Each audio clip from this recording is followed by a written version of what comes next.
Very few people can answer the question, who are the fact checkers? Where did they come from? Who do they associate with? Where do they get their money from? Are they really nonpartisan? In this video, we'll tackle the question of who are the fact checkers? Imagine you're the mainstream media. You spent decades establishing your brand, your anchors, and your publications to build yourself up as a source of authority that Americans trust, a watchdog looking out for them, if you will. Then, people start to notice something. They start to see that many of the things you say, the stories you cover, and the headlines you use are often outright lies, riddled with misleading statements, unverified claims, strawman fallacies, and deliberately omitted information that may change the entire story. You've been doing this for years and gotten away with it, but now the internet has made it much harder. People around the world post clips and replays of your lies and include additional context to prove you're lying. Over time, your brand equity begins to decay as your political agenda becomes more obvious to viewers and readers everywhere. You even become mocked daily by millions on the internet. You desperately need a new way to convince your audience that they should trust you over everyone else. Then, a few men knock on the door and say, I know you've lost the public's trust, and they can see that we're all Democrats pushing an agenda, but we know just how to fix it. You see, we've created organizations called fact checkers. We'll tell everyone that we're nonpartisan with no agenda. We'll even apply for nonprofit status, unconnected to Democrat politicians or mainstream media outlets.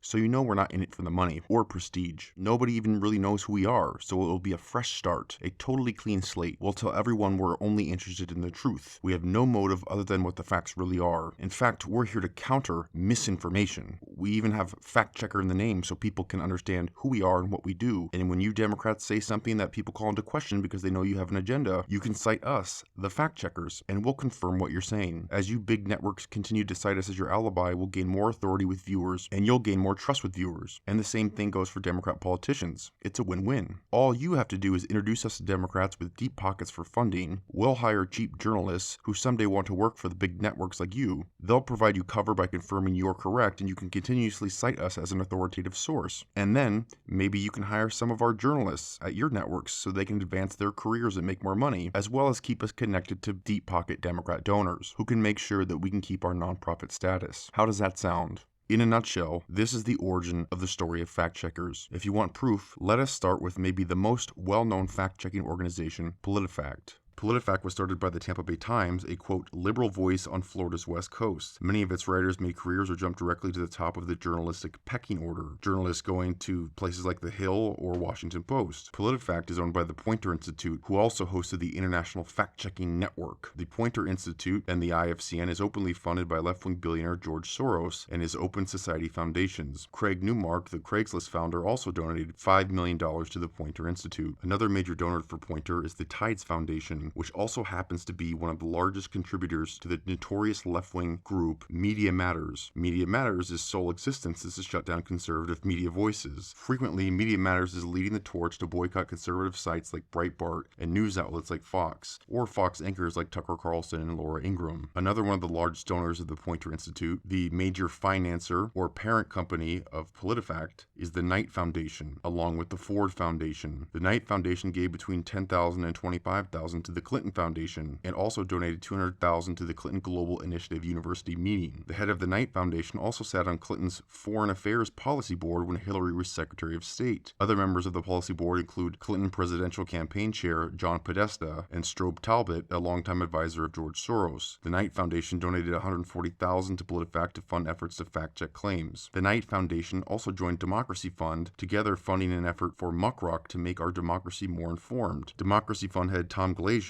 I'm not sure if I'm saying that right, formerly worked at the partisan think tank New America Foundation, who I've discussed, who pushes false stats about hate crimes, illegal immigrant crimes, and terrorist crimes. The Democracy Fund head, Tom Glazier, was quoted in PolitiFact's article about the launch of Pundit Fact, another alleged fact-checker who also received a grant from Democracy Fund and the Ford Foundation. Democracy Fund has also announced new grants to help investigative news nonprofits, grantees including ProPublica and the Center for Investigative Reporting. But both the Center for Investigative Reporting and ProPublica are left-wing organizations pretending to be objective fact-checking news organizations. ProPublica won its second Pulitzer Prize, initially given millions from the Sandler Foundation to strengthen progressive infrastructure. Progressive, the code for very liberal. The ProPublica stories are thoroughly researched by top-notch staffers who used to work at some of the biggest news outlets in the nation. The same mainstream media that's lies so much they've lost the public's trust. But the topics are almost laughably left-wing. The site's proud list of our investigations include attacks on oil companies, gas companies, the healthcare industry, for-profit schools, and more. ProPublica also has a 14-person journalism advisory board stacked with CNN's David Gergen and representatives from top newspapers like the New York Times, Boston Globe, Seattle Times, ABC, and many others. Also, the president of the Knight Foundation, remember the Knight Foundation, is also on one of these boards. The Center for Investigative Reporting follows the same template: important journalists on the board and a liberal editorial agenda. Both the board of directors and the advisory board contain journalists from major news outlets like the San Francisco Chronicle, Seattle Times, Washington Post, and CBS. The advisory board features liberal journalists from the New Yorker, PBS, and NPR, another George Soros-funded network. The CIR counts among its media partners is the Washington Post, Salon, CNN, and ABC News. CIR also received close to $1 million from George Soros' Open Society from 2003 to 2008. CIR also received a $3 million grant from the Logan Foundation and $500,000 from the Ford Foundation, mentioned earlier, who gave a grant to PolitiFact to start PunditFact, and one of Poynter's major donors, the parent of PolitiFact. The Ford Foundation is also a center for social justice. Even their grants page is funding to fight inequality, with donations some in the millions to organizations like the ACLU and Planned Parenthood or the Center of American Progress, among other lefty organizations. The Ford Foundation is also an active Clinton Foundation donor and partner. The Logan Foundation is much more of the same. Logan provides strategic grants to promote social justice. Their website is riddled with social justice nonsense. CIR is headed by Joaquin Alvarado. Joaquin Alvarado's Twitter feed, which he doesn't update frequently, is riddled with articles prophesizing the white nationalist uprising caused by Trump. Let me give you an example of what the Center of Investigative Reporting, and we'll see how even keel and neutral they are. After a lunatic sent fake bombs to some of Trump's political opponents, they quote the Washington Post, suggesting he had been inspired by the right-wing conspiracy machine, one amplifying falsehoods from the internet fringes to hubs of attention like Rush Limbaugh and Ann Coulter. Though conservative news institutions have been growing for decades, scholars have only sporadically considered them subjects of serious attention. Many conservative media commentators are convinced that mainstream journalism is deeply biased against conservatives. Where does the notion of liberal bias in news media come from? When did that become a common trope? As a Harvard scholar put it, the online right-wing media sphere tends to be more self-referential and insular, with conservative media producers and consumers more likely to link or to cite other conservative media outlets, and less likely to interact with professional mainstream journalism sites than their centrist liberal or leftist counterparts. Belief in a liberal media has made conservatives more skeptical of professional journalism and more prone to misinformation campaigns and conspiracy theories. In other words, conservatives are more likely to believe in fake news. Liberal media watchdogs typically argue that the practices of conservative outlets fail to meet the standards of professional journalism, which, by the way, isn't true at all. Yet it may be just as important to consider if conservative outlets articulate their own ideals and standards, and if so, how similar those standards are to the norms of traditional journalism. So this is a bold-faced lie. Conservative media actually have the same standards. As they created their own media, they advanced a conception of journalism with norms quite distinct from reigning professional ideals. These conservative news outlets offered an alternative way of discerning truth, one intimately bound to ideological integrity. While many signs point to partisan fragmentation among news audiences, it does not appear that many U.S. citizens reside in hermetically sealed echo chambers where they rarely encounter opposing views. This is what CIR writes. These are the content that they publish, and these are the fact checkers. Apart from survey data, we have few in-depth accounts of how conservative news consumers make judgments about truth or decide what news sources and stories they find compelling. And then they quote some sociologist who offers a detailed account of a practice she calls scriptural inference, through which some Christian conservatives apply the same type of close reading that they were taught in Bible study to mainstream media. This practice involves skepticism and searching for evidence. Doesn't that sound like an objective, non-biased fact-checking network like the Center for Investigative Reporting? As Joe Schaefer writes about the CIR piece, these types of articles perform the same neat trick of scolding the consumers of media news rather than concentrating on the producers of the content in question. The so-called watchdogs appear to be more determined to convince Americans that they should trust the professional media instead of trying to figure out just what the media is doing that caused so many citizens to utterly distrust and even loathe them. Established journalists anoint these watchdogs as authorities, and then the watchdogs declare that the establishment journalists are trusted news sources. The Poynter Institute, the self-proclaimed godfather of fact-checking networks hired by Facebook to censor opponents, released its list of reliable and unreliable news sites. The reliable sites should be amplified while the unreliable should not be trusted, censored, banned, and their advertisers shouldn't pay for all the misinformation they spread. Poynter made it clear it wasn't just here to provide information, but to encourage boycotts and blacklisting of conservative sites. Poynter's alleged source for the list says extreme bias sources that come from a particular point of view and may rely on propaganda, decontextualized information and opinions distorted as facts. The unreliable sites that should be blacklisted include, well, what do you know, just about every conservative website. The Daily Wire, Drudge, Judge, Washington Free Beacon, PJ Media, Judicial Watch, The Blaze, Daily Signal, Washington Examiner, Project Veritas, Media Research Center, Red State, Breitbart, LifeSite News, among others. Poynter recommended that advertisers who want to stop funding misinformation should use the Poynter list. It stated that while marketers can create their own blacklists, those might be incomplete, and that advertisers don't want to support publishers that might tar their brand with hate speech, which just so happens to be the exact same mission as Media Matters. Not so coincidentally, the reliable sites are New York Times, ESPN, Vox, CBS, Washington Post, ABC, among others. Even Think Progress and The Intercept, Mother Jones, The Guardian are all also not on the blacklist. However, this list would receive widespread backlash for its obvious motive, especially considering the author of the report was a member of the SPLC, the Southern Poverty Law Center, the organization which routinely smears conservative groups as hate groups and conservative individuals as white supremacists. Jeffrey Lord writes, well, what do you know? A left-wing, quote, journalism institute has someone working for the far-left SPLC compiles a list of unreliable news sites, and lo and behold, there are listed all those prominent conservative-leaning outlets, some way turning up on the blacklist. The very reason for the existence of conservative media is the realization that the mainstream media is, in fact, a leftist state media, calling attention to its left-leaning instincts by pretending to be objective, an objectivity that quite obviously and unsurprisingly doesn't exist. Poynter would backpedal, saying that while we feel many of the sites did have a track record of publishing unreliable information, our review found weaknesses in the methodology. We regret we failed to ensure that the data was rigorous before publication and apologize for the confusion and agitation caused by its publication. The failure to ensure the data was rigorous is the same lie that most lefty outlets use in one form or another. When they get caught red-handed and are way too obvious in what they're doing, they blame it on something like this. Like when Facebook, Twitter, and Google say that conservative sites were shadow banned or blacklisted or not showing up because of a glitch. Poynter showed that censoring and ostracizing conservative news sites, not standing up for the truth, is the real goal. But PolitiFact is super neutral. Forget all that Democrat funding they receive. PolitiFact actually hired former Democrat Congressman Alan Grayson to fact-check them. To fact-check the fact-checkers. Which makes sense because Alan Grayson is a very neutral person. Grayson accused Ted Cruz of wanting to create a sort of mass suicide cult. He said Republicans want you to die quickly if you don't have health care, and compared their health care policy to the Holocaust. He said Dick Cheney has blood that drips from his teeth while he's talking. He also says Republicans don't have a conscience. He also said Rush Limbaugh was more lucid when he was a drug addict and ran an ad in 2010 comparing his Republican opponent to the Taliban. That's the guy PolitiFact chose to fact-check